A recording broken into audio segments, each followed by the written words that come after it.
to turn to the smoke. A nuclear war would be one in which nuclear powers will use every single nuclear weapon that they possibly can use, because it's going to be a fight to the finish. And so the world can now expect that if a nuclear war were to take place, excuse me, too late now to say if, rather it should be when the nuclear war takes place. When the nuclear war takes place, because they've already declared war on Russia.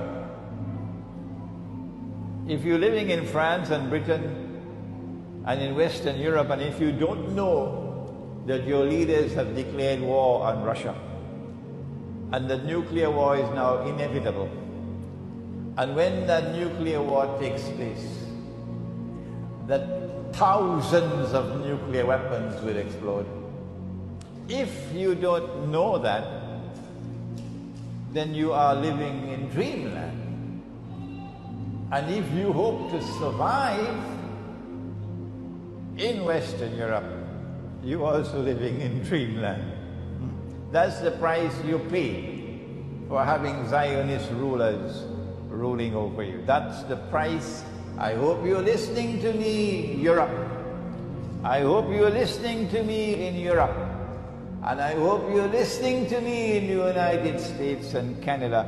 That is the price that you will pay for having those ruling over you, who are ruling on behalf of the Zionists. Who are Zionists?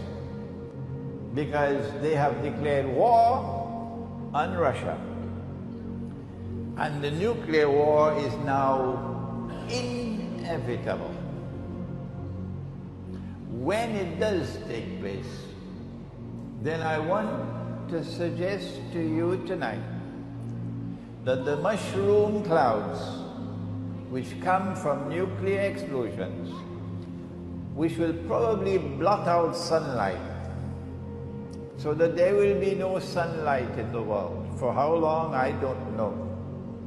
The Christians speak of 3 days and 3 nights of no sunlight, but there's a hadith which speaks of 40.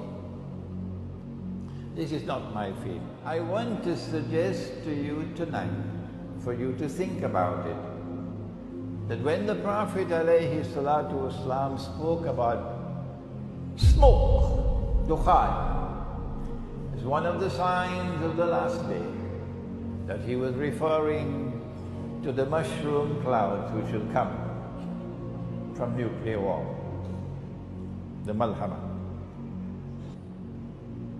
But the Prophet said that the Muslims who are present at that time should not touch the gold. Should not touch the gold. So if we obey the Prophet ﷺ, the implication would be Muslims would not be involved in fighting in the malhama. The malhama will involve others who are not Muslims, or those Muslims who disobey the Prophet ﷺ. They will be part of the malhama. So maybe that's good news for Malaysia and Indonesia. You would not be a part of it.